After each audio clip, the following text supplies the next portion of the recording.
नमस्कार. आपण पाहत आहात 24 टीव्ही न्यूज नेटवर्क. नांदेडच्या कृषी क्षेत्रात आता एक नवी क्रांती पाहायला मिळतेय. पारंपरिक शेतीला फाटा देत नांदेडचा शेतकरी आता रेशीम शेतीतून लाखांची कमाई करतोय. या रेशीम शेतीला प्रोत्साहन देण्यासाठी जिल्हाधिकारी राहुल कर्डिले यांनी महारेशीम अभियान 2026च्या जनजागृती रथाला हिरवी झेंडी दाखवली आहे.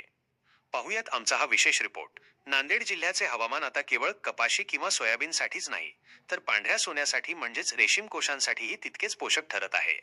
जिल्हाधिकारी राहुल कर्डिले यांच्या संकल्पनेतून जिल्ह्यात महारेशीम अभियान राबवले जात आहे. या मोहिमेची काही खास वैशिष्ट्ये: भरघोस अनुदान, मनरेगा, सिल्क समग्र -2 आणि पोकरा योजनेतून शेतकऱ्यांना आर्थिक बळ, हक्काची बाजारपेठ, उत्पादित कोशांसाठी जवळ जालना आणि बीड येथे मोठी मार्केट उपलब्ध, कमी जोखीम, वन्य प्राण्यांचा त्रास नाही आणि इतर पिकांच्या तुलनेत रोगराईचे प्रमाण नगण्य. शेतकरी यशगाथा. या अभियानाचे यश केवळ कागदावर नाही तर जमिनीवर उतरले आहे. धनगरवाडीचे शेतकरी बालाजी काळे यांनी अवघ्या एका महिन्यात 1,76,000 रुपयांचे उत्पन्न मिळवून सर्वांचे डोळे दिपवले आहेत. जिल्हाधिकाऱ्यांच्या हस्ते त्यांचा विशेष सत्कारही करण्यात आला. शेतकरी मित्रांनो, जर तुम्हालाही या फायदेशीर शेतीमध्ये उतरायचे असेल तर तुम्ही नांदेडच्या जिल्हा रेशीम कार्यालयात त्वरित नोंदणी करू शकता. शेती आणि प्रशासकीय घडामोडींच्या अशाच वेगवान बातम्यांसाठी पाहत रहा 24 टीव्ही न्यूज नेटवर्क, सदैव तुमच्या सोबत.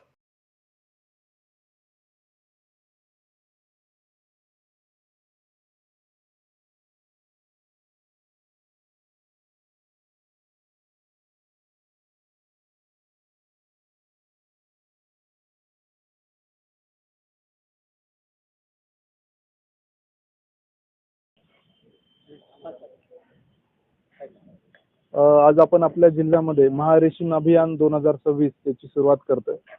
आपल्याला माहिती आहे की नांदेड जिल्ह्यामध्ये साधारणतः मोनोक्रॉपिंग मोठ्या प्रमाणावर सोयाबीन, कापूस, तूर हीच पिकं प्रामुख्याने खरीपमध्ये घेतली जातात. परंतु या पार्श्वभूमीवर रेशीम शेती ही खूप महत्त्वाचा एक अल्टरनेटिव्ह सोर्स आहे शेतकऱ्यांसाठी आणि याचे खूप मोठ्या प्रमाणावर फायदे आहेत. एक सगळ्यात महत्त्वाचा फायदा म्हणजे एक वन्य प्राण्यांचा याला त्रास नाही रेशीमला, रोगराई रेशीमवर कमी आहे आणि याचं निरंतर उत्पन्न आहे, म्हणजे 35-40 दिवसाला एक बॅच त्याची निघते. चौथा फायदा याचं मार्केट आपल्याकडे जालना, बीड इतक्या जवळ याचं मार्केट आपल्याला उपलब्ध आहे आणि नरेगामध्ये पण याला अनुदान आहे. तर मला वाटतं की सगळ्यांनी शेतकऱ्यांनी हा जर ऑप्शन निदान प्रायोगिक तत्वावर जर केला, ज्यांच्याकडे जास्त शेती आहे तर त्यांना इमिडिएट उत्पन्न मिळू शकतं. फक्त त्यांना हा फार अभ्यास करून टेक्निकली एकदा जाणून ही शेती सुरू केली पाहिजे. यावर्षी 1,000 शेतकऱ्यांचं उद्दिष्ट आहे नांदेड जिल्ह्यामध्ये. 1,000 एकरवर आपल्याला सेरिकल्चर करायचं. तर माझं सगळ्यांना हे आव्हान आहे की आपण रेशीम शेतीसाठी अर्ज करावा आणि सुरू करावी.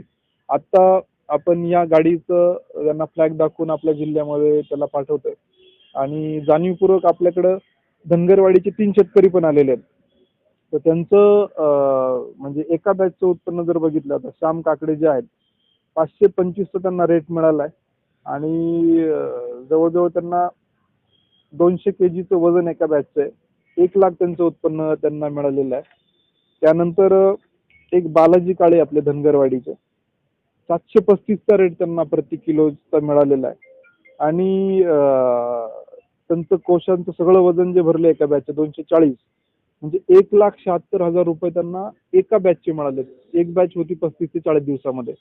अशा वर्षामध्ये जर खूप चांगलं केलं तर 7 बॅच आरामात निघू शकतात. तुम्ही कल्पना करा की तुमच्या बाकीच्या शेतीचे होणारं उत्पन्न आणि सेरिकल्चरचं उत्पन्न याच्यामध्ये किती प्रचंड फायदा आहे याचा आपल्याला अंदाज येईल. त्यानंतर खिरजी टोलजी काकडे यांचं पण 625चा रेट मिळाला आहे आणि 165 किलो वजन आहे. 1 लाखाचं त्यांना एका बॅचचं उत्पन्न आहे. एक बॅच एका वर्षाची नाही, एका महिन्याची एक बॅच आहे. हे महत्वाचं आहे. त्यामुळं रेशीम शेती, आपलं वातावरण अनुकूल आहे, आपल्याकडं पाणी आहे, जमीन चांगली आहे आणि आपल्याकडं खूप चांगले काम करणारे शेतकरी आहे. तुम्ही निश्चितपणे यांचं गायडन्स घेऊ शकता. आपल्याकडे लोह्यामध्ये पण सेरिकल्चर बऱ्याच लोकांनी सुरू केलेलं आहे. आपल्याकडे साधारणतः आता 500-600 शेतकरी आहेत. पण मला वाटतं की जालना, बीड सारख्या जिल्ह्यात जर बघितलं तर खूप मोठ्या प्रमाणात रेशीम शेती केली जाते. मला असं वाटतं नांदेडमधलं मोठं पोटेन्शियल आहे. तर या महारेशीम अभियानामध्ये तत्काळ सगळ्यांनी याचा लाभ घ्यावा आणि रेशीम शेतीकडे वळावा. धन्यवाद. काय सांगता? महारेशीम अभियान 2026 महाराष्ट्र शासनानं 4 फेब्रुवारी ते 5 मार्चपर्यंत ठरवलं आहे. त्यानुसार माननीय महोदय जिल्हाधिकारी सरांनी आताच आपल्या रथाचं झेंडेदान शुभारंभ केलेला आहे. आपल्यासोबत आपल्या जिल्ह्यातले काही प्रगतीशील शेतकरी आहेत, त्यांची सुद्धा आपण हे माहिती घेणार आहोत.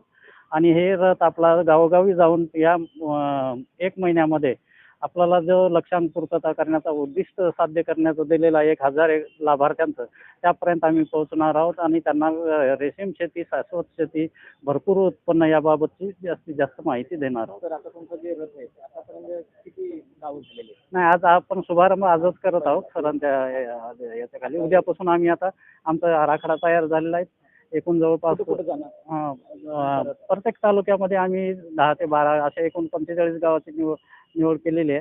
त्या 45 गावामध्ये प्लस काही दूरचे गावं असतील तर असे मिळून 75 गावामध्ये आम्ही या महिन्यामध्ये अभियान राबवणार आणि रेशीम शेतीची माहिती देणार आहोत.